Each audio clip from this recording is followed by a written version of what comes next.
Leon Dupré, die wolf in skaapsklere, die valse profeet waarteen die Bybel ons so waarsku om wakker teen te wees. Ek het nou 'n paar van Leon se video's gekyk. Hy beklemtoon iets vreeslik, so dinge wat hy wil doen volgens sy wil is.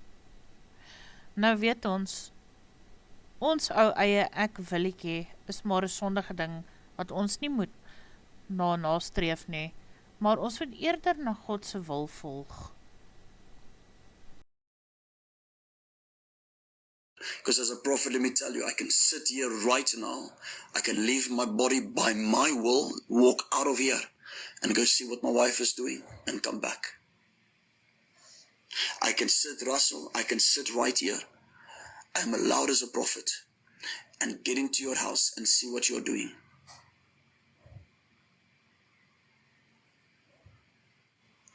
And like the one lady phrased, can you see under my blankets? I don't want to see under your blankets.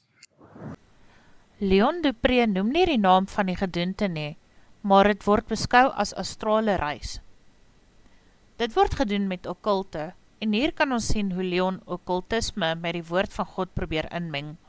Gelukkig vir ons, het die Here die Bybel so laat skryf, dat daar geen plek vir die duiwel en sy magte is nie. Om plek te maak vir New Age en okkultisme en dit in die woord van God saam te gebruik, is absoluut lasterlik en sal nie ongestraf gebly laat nie. Tensy Leon Dupré bekeer van sy afskuwelike dwalinge. Die Bybel waarsku ons teen astrale reis, deur sy uitsprake oor die okkult en die geesteswêreld en deur die verbod op praktyke soos toordery, geesuitroepe en waarsêry. Hieronder is die verduideliking met die Bybelse verse. Astrale reis word dikwels verbind met okkultiese praktyke soos geesuitroepe, toordery of kontak met geeste, en het word in die Bybel baie duidelik verbied.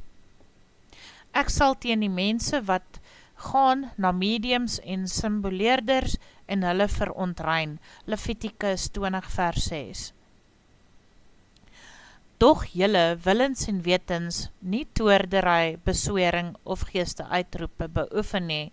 Deuteronomium 18 vers 10 tot 12. Die vrugte van die vlees, toordery en wie so iets doen, sal nie die koninkryk van God beerwe nie. Galasiërs 5 vers 19 tot 21. Die Bybel waak daarteen om geestelike wêreld uit eie krag of deur menslike praktyke te probeer betree. Die hart is 'n bedrieglike bo alles en kranksinnig, wie kan dit ken? Jeremia 17 vers 9. Ons stry nie teen die vlees en bloed nie, maar teen die magte en oorheersers van die duisternis. Efesiërs 6 vers 12. Hierdie geestelike dinge is onder God se beheer, nie iets om met menslike metodes te manipuleer nie. Paulus se ervaring vanuit die liggaam wees, 2 Korintiërs 12 vers 2 tot 4, verskil heeltemal van die okkultiese astrale reis, want dit was 'n openbaring wat God toegelaat het, nie selfbeheerde praktyk nie. Christene word aangesê om die volle wapenrusting van God aan te trek, om geestelike vyande te weerstaan, nie om self geestelike reise te onderneem of te beheer, uit te oefen nie. Efesiërs 6 vers 10 tot 18. Dus waarsku die Bybel teen astrale reis, omdat dit verband hou met geesuitroepe, toordery en okkultisme, alles wat God verbied as gevaarlik en sondig, dit nooi gelowiges eerder uit om God se leiding en beskerming te vertrou en nie die geestelike wêreld van eie krag te probeer betree nie.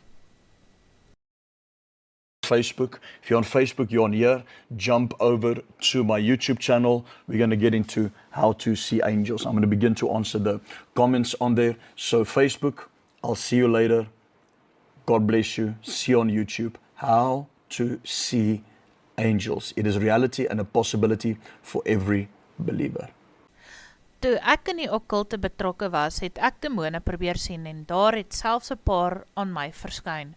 Toe ek in rehab was, het die een nog aan die voetenend van my bed aan my verskyn, en die res van die meisies het het raak gesien en gegil. So het ek nie myself verbeel nie, dit was werklik daar by my bed. Ek sal nog later 'n storie maak oor my lewe en hoe die Here my gered het. Leon probeer hier die mense leer om engele te sien volgens die mense wil en sonder God se wil.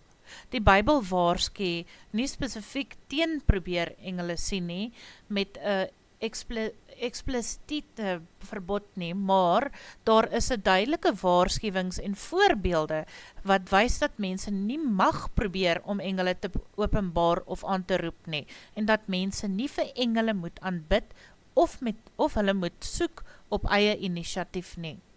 Hier is die verklarings uit die skrif. Wanneer Sagaria 'n engel sien, was hy baie bang, en die engel sê vir hom om nie bang te wees nie. Lukas 1 vers 11 tot 20. Dit wys dat die verskyning van engele 'n besonderse godgegewe gebeurtenis is, nie iets om na te jaag nie. Mense moet deur geloof en God se openbaringe met die engele in aanraking kom, nie deur hulle eie pogings nie. Johannes kniel voor 'n engel neer om hom te aanbid, maar die engel keer hom terug en sê, moenie my aanbid nie, maar aanbid God. Openbaringe 19 vers 10. Dit wek die waarskuwing, mense moet nie na engele soek om hulle aan te bid of om geestelike ervaring uit eie krag aan na te jaag nie. Die Bybel leer ook dat sommige engele gevalle en bose geeste is, Efesiërs 6 vers 12 en Judas 1 vers 6, en dat kontak met geestelike wesens buite Godse verordeninge gevaarlik kan wees. Die geestelike wêreld is onder Godse beheer en mense word aangemoedig om nie op hulle eie pogings geestelike ontmoetings te probeer afdwing nie. Jeremia 17 vers 9 en Efesiërs 6 vers 10 tot 18. Daarmee saam is dit duidelik dat die Bybel nie die aktiewe soek of poging om engele te sien en daarmee verbandhoudende geestelike ervarings aanmoedig nie. Die engele verskyn volgens God se wil en nie volgens menslike begeerte of praktyk nie.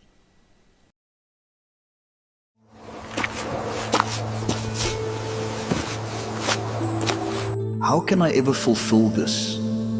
The law was carved in stone, not to save you, but to show you couldn't save yourself.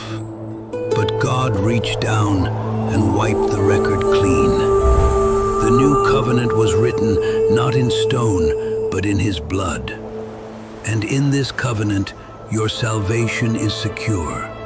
Once He holds you, nothing can take you from His hand. Religion lied to you. It told you God was far, and you had to earn your way to Him. The new covenant isn't about you trying to get to God. It's about God refusing to live without you. Join us this weekend as we reveal what the new covenant is really about. Die idee dat die wet jou nie kan red nie is korrek, maar dit mag nie afgedank word of onderskat word nie.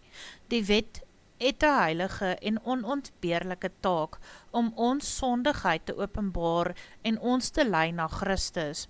Sonder die wet gaan ons verlore, want dit wys ons absolute behoefte aan die verlosser. Die boodskap stel dat die nuwe verbond alles insluit, maar dit moet verstaan word binne die raamwerk van die gesag van God se woord en wet. 'n Nuwe verbond beteken nie dat die wet verval het nie, maar dat Christus die wet vervul het en ons deur sy genade vrymaak om die wet te leef deur die werking van die Heilige Gees. Verder is dit gevaarlik om te sê, God het geweier om sonder jou te lewe. Dit kan die indruk skep dat mens 'n soort plek by God verdien het, of dat God afhanklik is van ons. Calvinisme leer eerder die soewereiniteit van God. God is self genoegsaam, maar in sy liefde roep hy sy kinders aan en verbind hy hulle onwrikbaar aan homself deur die verbond. Die wetsaamheid, evangelie en genade werk saam. Die wet maak regverdigheid onmoontlik vir ons sonder Christus, maar dit lei ons met die drang na Christus. Die evangelie is die goeie nuus van die verlossing, maar het word nooit sonder die plegtigheid en belang van die wet verkondig nie.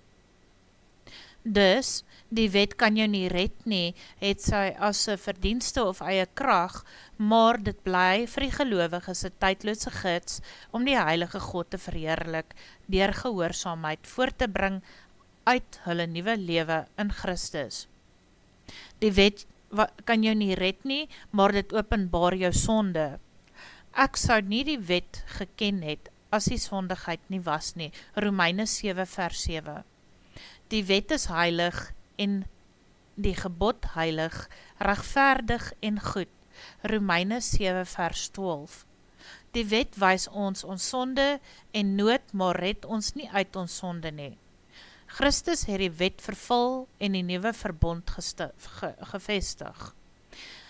Ek is nie gekom om die wet of die profete af te skaf nie, maar om dit te vervul. Matteus 5 vers 17. Hier is my bloed, die bloed van die nuwe verbond, wat vir baie uitgegiet word tot verewiging van sondes. Matteus 26 vers 28. Die nuwe verbond kom deur Christus se offer, nie deur eie pogings nie. Die wet bly 'n gids vir die gelowiges se lewe. Wie my liefhet, sal my woord bewaar. Johannes 14 vers 23. So is dan die wet heilig en die gebod heilig en regverdig en goed. Romeine 7 vers 12. Die Here verwag gehoorsaamheid as 'n vrug van ware geloof. God is soewerein en selfgenoegsaam, maar in sy liefde roep hy sy kinders, ek het jou lief met 'n ewige liefde. Jeremia 31 vers 3. Julle het nie my geroep nie, maar ek het julle geroep en uitgekies. Johannes 15 vers 16. Gods liefde en uitverkiesing is uit sy genade, nie omdat hy ons nodig het nie. Hier sluit dit dat die wet nie jou verlossing kan bewerk nie, maar wel jou sondige openbaar en jou lei tot Christus. Die nuwe verbond is in Christus se bloed gemaak en dit verseker jou redding. Gehoorsaamheid aan die wet is 'n vrug van ware geloof, nie 'n middel tot redding nie. God se soewereiniteit en liefde is die fundament van ons verlossing en lewe as gelowiges. Die wet kan jou nie red nie, maar dit openbaar jou sonde en lei na Christus. Ok. So, hierdie verse wys dat al wat is die wet nie 'n middel tot redding nie, dit is noodsaaklik om sondigheid te openbaar en te lei na die verlossing in Christus. Die nuwe verbond is ingesluit deur Christus se bloed en verseker die saligheid. Die lewe van gehoorsaamheid in die wet is die vrug van waar geloof. God se uitverkiesing en genade staan sentraal in alles. Baie dankie dat julle geluister het. Like hierdie video, subscribe on my channel en share asseblief hierdie video. Baie dankie.